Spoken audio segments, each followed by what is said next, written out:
Thimple Thumple Grindle Grundle, my name is NoodleHouse and we are back on the wonderful Dream Daddy. We just turned down a guy last night because he just was not my type. But now it's a new day, it's a new dawn, and I'm feeling good. Ba-da-dum, ba-da-dum. I wake up to a text from an unknown number. Rise and shine, early birds, still want to work out? This is great, by the way. Holy crap, it's 6 AM? Who does 6 AM anymore? Without realising it, I drift back to sleep. Whoops, must have winked back out. I checked my phone again. Hey, bud, still want to get your swole on? I'm ready to tear up the track. Hit me up. God, the last thing I want to do right now is work out. But it is Craig. I do want to catch up. Let's go to the gym because I like Craig. Hey, my man, I need a few minutes to wake up, but that's me in 20. After a few seconds, another text comes in. Sure thing. Meet me at the gym. I stretch my my bones creak. I always stop falling asleep on the couch. I throw off my blanket and hey, wait, I don't remember falling asleep with a blanket. Amanda must have tucked me in after I fell asleep. Bless that child. I reluctantly brush my teeth, throw on the only clothes I own that are even kind of gym appropriate, and head out. The neighbourhood is quiet and serene this early in the morning. Birds chirp and the grass is still wet with dew. Surprisingly, the gym is pretty crowded. I spot Craig standing up front, stretching, of course. He spots me and waves enthusiastically. Hey bro, good morning. Hey, good to see you, man. I'm definitely not as pumped up as he is. Maybe I should have had some coffee before I left. You ready to kick some butt? This is it. This is how I die. It'll be alright, dude. We'll ease you into it. We head into the gym, and I'm immediately intimidated. All these people look like they could break me in half, and it seems like Craig is friends with all of them. He high-fives and finger guns all the cool jocks in the room. They look like they could and would steal my lunch money to spend on protein shakes. Come on, bud, let's warm up. We head over to the treadmills and start walking. Okay, I can walk. Walking is good. This is a decent place to be, walking. So, I know we're on treadmills. Yeah. And those over there are ellipticals. Very good.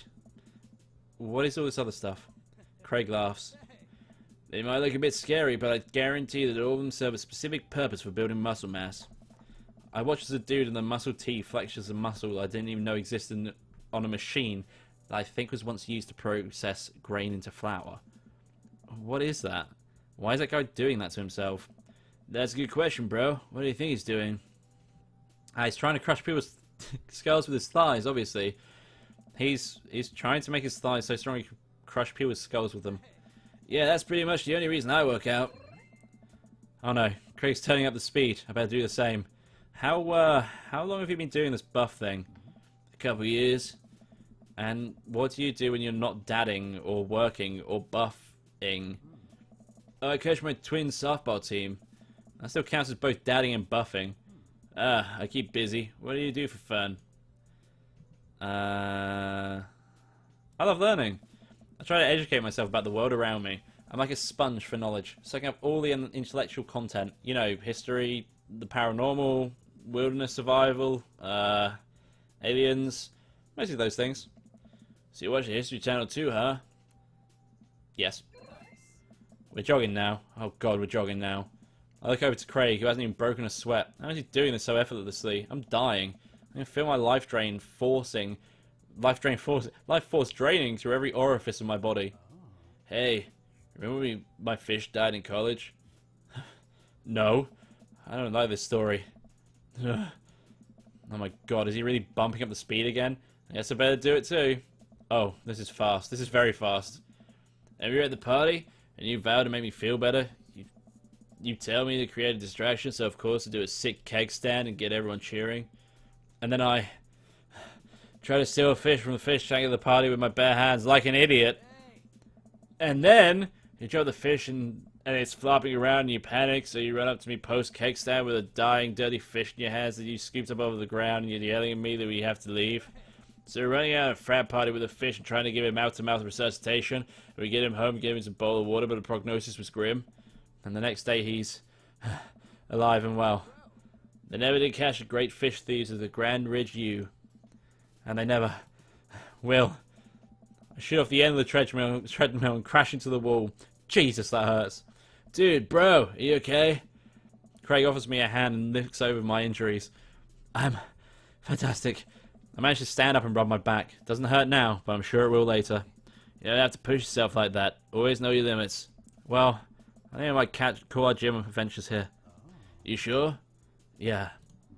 Alright, well, here, I brought you this. Craig hands me a shaker bottle full of thick green liquid. I stare at it with what must be an apparent distaste. It's a protein shake, bro. Oh, thank you. He wants me to drink it. Oh boy, here goes. I take a small sip. It's actually delicious. Wow, this is really good. And good for you. It's my special recipe. I'm pretty proud of it. Let me know if you ever want to work out again. Maybe we can try running around the neighborhood if treadmills aren't your speed. No pun intended, bro. Good one. Well, I'm going to put some ice on this everything, and I'll see you around. I leave the gym feeling ashamed. Craig used to order delivery from the pizza places around the street from our dorm, and now he can run circles around me, literally. Man, I gotta work out on this dive bod. I get home and lie down on the couch. It hurts to move. Oh god, I'm so old. Oh no, I must have fallen asleep. What time is it? Shoot, it's 3:55. I'm supposed to be at Amanda's school in 5 minutes. I frantically put on some clean clothes, apply a generous amount of deodorant, and run out the door. Drinking too much water can cause water intoxication. That's a nice little tip for you out there. I don't know why it's a tip. I arrive at Amanda's school and check in at the front desk. They give me a bright orange visitor sticker and send me on my way. I'm barely awake and feeling pretty haggard, but hopefully nobody will notice. I check my watch and I'm relieved to see I'm only 2 minutes late. Wait, was it room 103 or 108? That's what youth standing at the locker and approach him for help. Excuse me, do you know where Mr. Vega's classroom is? The youth turns around and looks me up and down with heavily lined eyes. Sigh. Come on, kid. I'm late for a meeting. Mr. Who? Mr. Vega. I don't know. Have you tried the exit? Okay, wise guy. Are you going to help me or not? Sigh. Fine. Up those stairs and to the left. Can't miss him. I head up the stairs and walk around, unable to find Mr. Vega's class anywhere. After a couple minutes of searching, I head back downstairs. That punk youth sent me on a wild goose chase. I get back to where low-rent Gerard Way is standing, fully ready to give him a piece of my mind, when suddenly a head pops out of the classroom next to his locker. Lucian, don't you have a third period to get to? Sigh. Fine, Mr. Vega. Wow. Now I'm officially 10 minutes late. I glare at him as he walks away. We're not cool. You must be Flimple. This period's almost over. Would you mind waiting in the back? Mr. Vega leads me in and I take a seat on one of the comically small student desks in the back. I might get stuck in this. Alright, where were we? Now, who can tell me about the unreliability of the narrator in J.D. Salinger's Catcher in the Rye? Yes, Colin? Colin stands up and does the thing where he blows into the crooks of his elbows and makes a fart noise. Just to voice that for you. That wasn't a very good one, but we'll go with that. The whole class erupts into laughter. Alright, everybody. Very funny, Colin. Please sit down. Now, Holden Caulfield is an unreliable narrator in the sense that the bell for the end of the period rings. All the students immediately get up and make a break for the door. Remember to do the reading and answer the response questions on the page 194 in your textbook.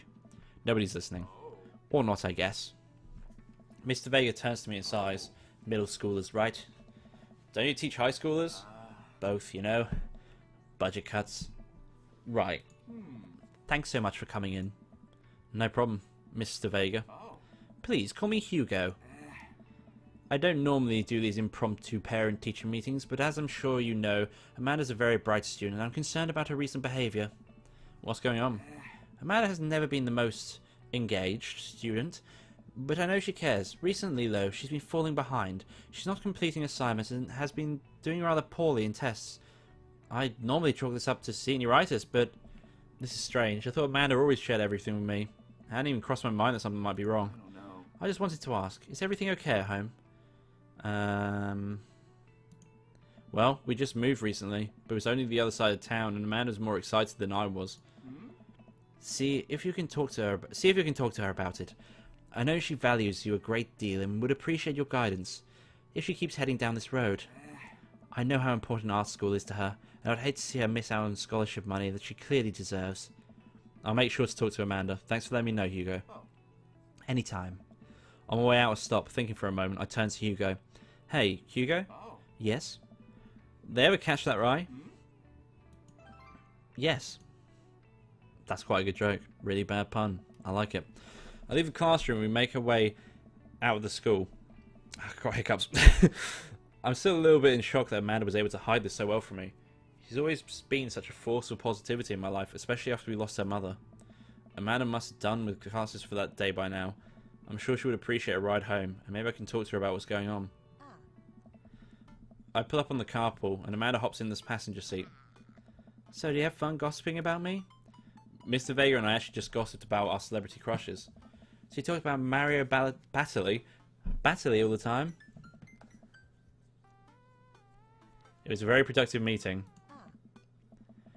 I'm pretty hungry. Can we grab some dinner? Sure thing.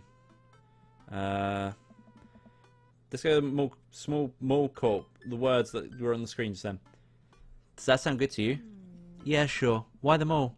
Geez, can't a dad take his daughter to the mall? Will you buy me things? I'll buy you a thing. Singular. Sounds like a deal to me. We drive in silence for a short while. Amanda plays a game on her phone. I should say something. You know, sometimes when a kid gets older, they find that they have to keep things hidden from their parents. And that's okay, because sometimes that's what kids do. And that's okay. But sometimes it's good to have the parents' perspective, because, you know, maybe the parents have also dealt with similar situations. And maybe they're a little cooler than you give them credit for. Anyway, what I'm trying to say is that it's good to share. Love you. Have you been reading my tweets? You have a Twitter? What? Never mind. Look, sweetie, Mr. Vega said you haven't been participating in class, and that you're not turning things in. Oh, fine, Pops. Senioritis and all that. I thought you liked Mr. Vega's class. It's fine. He's fine. We pull up to a stoplight and I eye Amanda. She's still texting. I want to know that you can talk to me about anything. Uh-huh. I can tell that whatever it is, she doesn't want me knowing about it. That's frustrating. I heard MRR's going to the fancy art school in California. That's exciting. Yep. Are you bummed that you guys aren't going to be going to the same school? Yep. Amanda keeps texting. She stifles a laugh. What's so funny? I don't think you get it. Okay. Who are you texting? Noah. Who's Noah? My friend. Does he go to your school? Yep. Do you like Noah? What? No. Dad. Ugh. I can't believe you would. Dad. I mean, jeez. Why would you? Ugh. Gross. Sorry, just asking. Dad, he's just my friend. Guys and girls can be friends. He's my friend. Okay. Jeez. This is going well. Well, good talk. Love you, kiddo. She leans forwards and turns up the radio. I guess that conversation is over. To the mall, then. Don't smoke. Best dad tip there is. We arrive at the mall, a big indoor shopping centre with a couple different floors. It's kind of dead, but that doesn't stop a mall security guard from yelling at a group of loitering teens. Let's eat something disgusting for dinner. Hell yeah. Language, Missy. Heck yeah? Better. We approach the food court and evaluate our options. There's a greasy restaurant after greasy restaurant. My heart burns just looking at the menus. Nobody looks happy to be there. What are you in the mood for? Bread dipped in sugar? Bread with cheese on it? Or do you want me to inject some fat directly into your bloodstream? I extend my hand to her. Would you do me the honour of sharing some nachos? She takes my hand with a grin. It'd make me the happiest, cheesiest girl alive. We order a giant pile of chips and unnaturally orange cheese from a very unenthusiastic and possibly stoned teenager. We take a seat at a rickety table and dig in. These are bad, very bad, but also strangely delicious. We have to eat through the pain. We enjoy the fluorescent cheesy goodness together until we're all out of nachos. So, something's been bothering me for a while. Can you explain memes to me? Look, dude. To be honest, I still don't get memes myself. Sigh, which meme? All the memes. Amanda sighs deeply and places her head in her hands. Dad, it's complicated. See, memes are inside jokes there by a bunch of people that gets less funny the more people do it. So the problem is that by the time a meme gets to you, Dad, all of us have already done the joke to death. And what's worse is that movies and TV and video games will try to jump in on a meme train, but just based on how long it takes to make them, the meme will get long dead by the time it comes out. So it just dates it and it isn't funny. Oh shit, what up? Dad, please. Anyway, changing the subject. Where to now? Want to go to that goth store? What? You know, the one that's all black and tries to establish itself as anti-establishment despite being the exact representation of the establishment? I don't know what store you're talking about. You know, the one where you can buy chain wallets. It's basically an assault on what people fought so hard against in the punk and hardcore movement in the 70s and 80s. Dude, you gotta be more specific. The one you threw up in that one time. Oh, that one! Amanda runs into the store with me trailing behind her. She makes a beeline for the back. There it is. You can still see the outline, kinda. I'm so proud? Speech. Amanda. Speech, speech, speech, speech. Alright, I'll do it if you can stop chanting. Amanda stops immediately. I clear my throat. Thank you for joining us here today to commemorate a historic moment that will forever shape history. On a day very much like today, some 5 years ago, our very own Amanda Ann Florpleton had too much blue raspberry slushy on an outing to the mall. After begging her father to take her to Dead, Goth and Beyond to buy rainbow suspenders, she proceeded to throw up all over a display of My Chemical Romance merchandise. Her loving father then had to pay for said merchandise, which to this day remains among our possessions. Thank you. Amanda is moved. She begins clapping, slow at first, then faster and more vigorously. Several other patrons turn their head. One of them starts clapping. I bow my head. Oh hey, chain wallets. While Amanda busies herself looking at band t-shirts, I try to find something of interest to myself. Not much for a dad to look at in Dead, Goth and Beyond. Let's look at ironic mugs. I'm suddenly stricken by existential fear. If there's only one #1 dad, then why are there so many mugs here that say that? This whole time, I thought I was the only one. If I'm not #1, where do I place in the global dad ranking charts? I have work to do. Look, this is very important to me. I overhear a stifled argument over the cash register. An older gentleman is carrying a garment and showing it to the bored-looking cashier with pink hair. I can see that. Don't know what to tell you, dude. I just work here. Oh my. Oh god, he needs to have a really pretentious voice. Listen, when I brought this online, the website said this blouse was Victorian-inspired. However, when I received it, it clearly held the trademark of Edwardian dressage. Do you want a coupon? I can give you a coupon.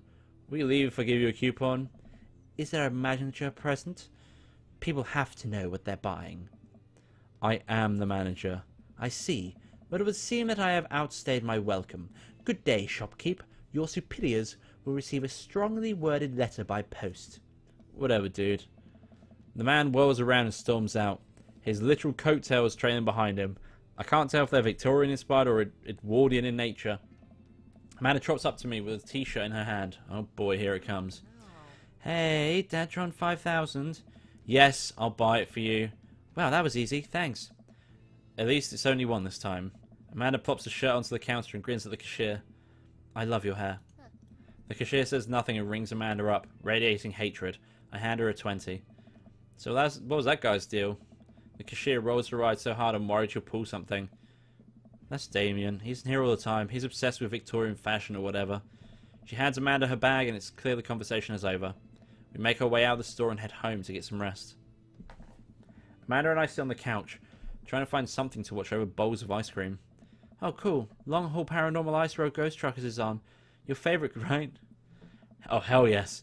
They have to make it over Canadian tundra before the ice road melts, but they're also hunting ghosts. Also the trucks are haunted. This is an episode I've already seen, but it's one of the best. Callum Flint Dogbone, the brother... I don't know why that's so funny to me. That's really stupid. The twin brother... Why the fuck is that... That's not even funny. The twin brother... Fuck my life. I keep hitting my desk as well, so you're going to hear like funny noises. It's so bad. The twin brother... The twin brother truck driving and ghost hunting duo find themselves in the greatest peril yet. Oh no, the ghost done got control of the... Oh no, the ghost done got control of the truck. I can't steer in there, goddamn ice roads. Let me just use this EVP meter to try and communicate with the spirits. Afraid we're about to die. Ah, almost got it. If you listen carefully, it sounds like they're saying, you're going to die. That's because we're about to die, you... This is art. The episode ends and Amanda excuses herself to go and start arguments on the internet. That's pretty fucking realistic. I stay up a little longer, curious about the exploits of Callum and Flint Dogbone after their disastrous ice road accident. Afterward, I crawl into bed and get some good night's sleep. And I also end the episode here. Drink plenty of water, guys, and if you like this video, don't forget to leave a like in the section below. And if you want to see more like this, then do subscribe to the channel as I try to upload every day. Thank you all for watching, and I'll see you in the next video. Toodle Pippingtons.